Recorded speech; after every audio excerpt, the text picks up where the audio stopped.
तर चला मित्रांनो, या व्हिडिओमध्ये आपण राजगड किल्ल्यावरती कसं जायचं आणि तिथे मुक्काम कसा करायचा आहे याबद्दल माहिती घेऊयात.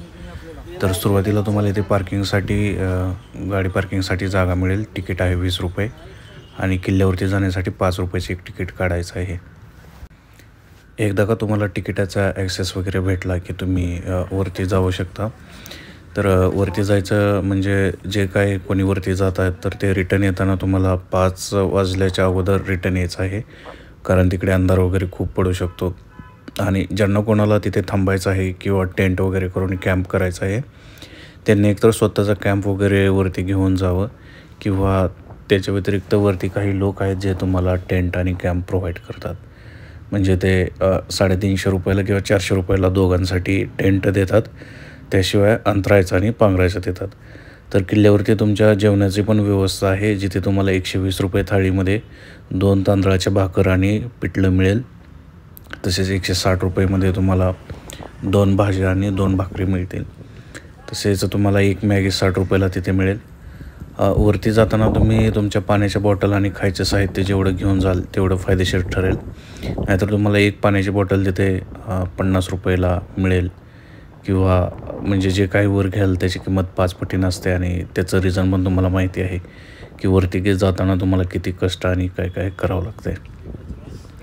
तसेच इथे तुम्हाला थंडगार ताक वगैरे मिळेल, ज्याचे मसाला ताक असेल 30 रुपयाला, साधं ताक असेल 20 रुपयाला, लिंबू सरबत वगैरे.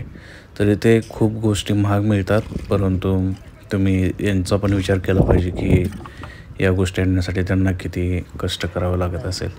काय तुमच्याकडे? काकडी, ताक, लिंबू. लिंबू ताक कितीला आहे? लिंबू ताक 20 रुपयाला. तुम्ही किती दिवसापासून आहे इथं? झाले की 22 वर्ष. 22 वर्ष झाली. 22 वर्ष झाला हा किल्ला असाच आहे.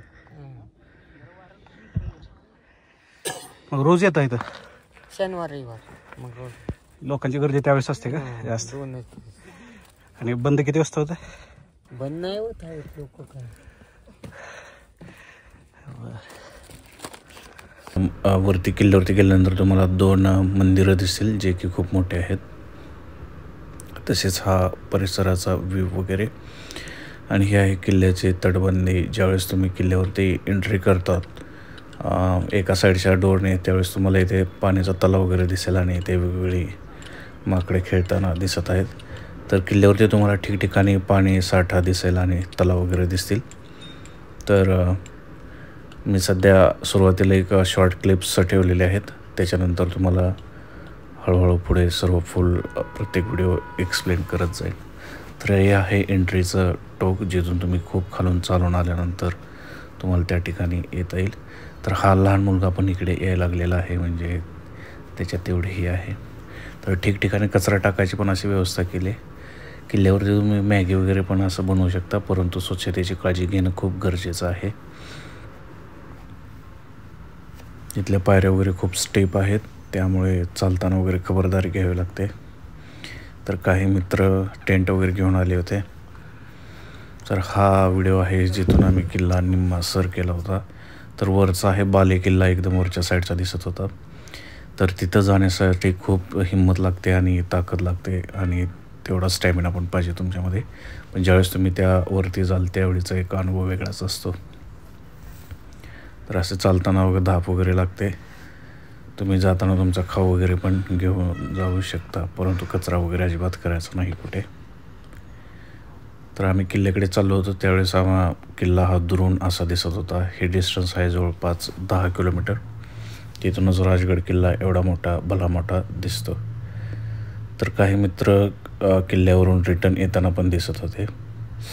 तर बऱ्याच जणांची उत्सुकता असते. ज्यावेळेस तुम्ही पुण्यावरून ह्या किल्ल्यावरती जाता त्यावेळेस तुम्हाला गुगल मॅप रस्ता दाखवत नाही, किंवा तो वॉकिंग डिस्टन्सचा रस्ता दाखवतो. आणि तुम्ही तिकडे जाताना तुम्हाला ठिकठिकाणी अशा प्रकारचे घरं वगैरे दिसतील, जे की गावाकडच्या टाईपचे आहेत. तुम्हाला रस्त्यावरती ठिकठिकाणी असे बांबू वगैरे दिसतील, बांबाची बेटं वगैरे. तर हे ट्रॅव्हल करतानाच एक पाहण्यासारखे एक निसर्गरम्य दृश्य आहे. आणि ज्यावेळेस तुम्ही ट्रॅव्हल करता तुम्हाला प्रत्येक वेळेस तुमची नजर किल्ल्यावरती जाते की एवढा भव्य मोठा किल्ला कसं काय असू शकतो. आणि म्हणजे प्रत्येक वेळेस एक आश्चर्याचीच भावना तयार होते. तर इथे तुम्ही गाड्या वगैरे पार्किंग करू शकता.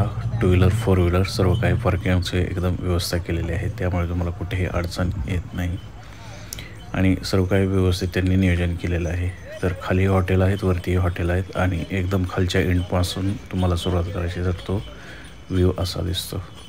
ठिकठिकाणी तुम्हाला असे पर्यटक वगैरे भेटलेले दिसतील आणि त्यांनी प्राणी पक्षी किंवा शिवाजी महाराजांबद्दल माहिती लावणारे बोर्ड्स आहेत, तर ते वाचा आणि त्यांचं अनुकरण करा. हा जसं वरती जाईल तसं मी किल्ल्याचे व्ह्यूज घेतलेले आहेत आणि व्हिडिओ काढल्याशिवाय मनाला एक शांतता बसत नाही, एवढं नैरम्य दृश्य दिसत आहेत तिथे. प्रत्येक क्षणी शिवाजी महाराजांचा तिथे इतिहास आठवतो आणि वेगवेगळ्या प्रकारचं आश्चर्यता तिथे तयार होते. कचरा तुम्ही ह्याच कचरापेटीत टाकावा. हे आजोबांची फुल घेतलेली मुलाखत तुम्ही एकदा ऐका. तर आजोबांना बोलल्यानंतर आम्ही परत वरती आलो आणि इकडे वरती जसं वरती जाईल तसं तुमचा व्ह्यू बदलत जातो. किल्ल्याचं काही ठिकाणी डागडुजीचं काम सुरू आहे. हा एक छोटा मुलगा होता, तो येऊन बसलेला, तर त्यालाही आम्ही याचा तो थोडासा कंटाळ्यामुळे त्याला आम्ही एक धीर देत होतो. हे वरती किल्ल्यावरती आलो तर इथून तुम्हाला एक एंट्रीचं गेट मिळेल. त्या दरवाजाचं नाव काय तरी आहे, मला लक्षात राहीना, पण मी सांगेन. इथून तुम्हाला असा व्ह्यू दिसतो किल्ल्याचा आणि इथे अशा ठिकठिकाणी खिडक्या आहेत की ज्या खिडकीतून एकदम वारं वाहतं दिसतं आणि तिथून हवा खेळते वगैरे राहते. किल्ल्यावरती बरेच जण मला काही माकडे वगैरे दिसतील तर त्यांना पण तुम्ही खाऊ वगैरे द्या व्यवस्थित. इथे लस्सी वगैरे पण दिली जाते, पण लस्सी घेताना सावधान, कारण ते सुरुवातीला 20 रुपये सांगतात, नंतर मसाला वगैरे टाकून 30 रुपये देतात आणि तुम्ही इथे फसू शकता. म्हणजे जे काय प्राईस आहे ते फायनल विचारा. परंतु इथे वरती तहान लागलेली असते, त्यामुळे हे असं शीत पिणं पण चांगलं आहे. रात्री टेंट करून आलेले आहेत तर बरेच आहेत. इथे 30-40 टेंट कमीत कमी होतात आणि सर्वजण एकदम व्यवस्थित असतात आणि इथे मजा पण येते. तुम्ही टेंट हाताळताना एक काळजी घ्या की तो टेंट जिथे खूप वारा वाहत नाही त्या ठिकाणी लावा, नाही तर तुम्हाला खूप थंडी लागेल आणि तुम्ही झोपू शकणार नाही. तुम्ही मंदिरातही राहू शकता आणि तिथे जर तुम्ही मॅगी वगैरे तर काही बनवत असाल तर ते बनवू शकता, परंतु नासधूस अजिबात करायची नाही. हे असे काही टेंट दुसरीकडे लावले होते. तर टेंट आणखी एकदा सांगतो की जर तुम्ही वाऱ्याच्या जिथे वारा येईल तिथं टेंट लावला तर तुम्हाला रात्रभर अजिबात झोप येणार नाही, कारण आम्हाला त्याचा अनुभव आला. हे रात्री काही शूट केलेले व्हिडिओ आहेत. किल्ल्यावरती लाईट वगैरे प्रॉपर आहे आणि हे पुणे सिटीचा असा व्ह्यू दिसत आहे. तर टेंटचा एक अनुभव खूपच मस्त असतो, परंतु जर तुम्ही वाऱ्याच्या दिशेत जर हा टेंट लावला, हे 2 टेंट तसे आहेत, त्यातला एक आमचा टेंट होता, तर आम्हाला रात्रभर झोप आली नाही आणि खूप थंडी वाजली. डिसेंबरच्या महिन्यात गेलो तर इथे एक आजोबा आलेले आहेत एकदम किल्ल्याच्या टोकावरती, एकदम वरती बाली किल्ल्याच्या तिथे. तर इथे काही माकडे खाण्यासाठी वाट बघतात. तर आजोबांना म्हणलं पाहिजे की ते एवढं मोठं पाण्याच्या बॉटल वगैरे तर एवढं सर्व काही घेऊन वर आलेले आहेत. तर इथे आहे देवी मातेचं मंदिर आणि वेगवेगळे मंदिर आणि मूर्ती तुम्हाला किल्ल्यावर 3 ठिकाणी बघायला मिळतील.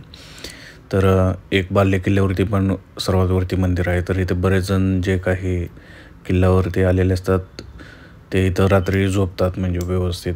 तर तुम्ही इथे झोपू शकता आणि व्यवस्थित आरामदायी झोप होऊ शकते.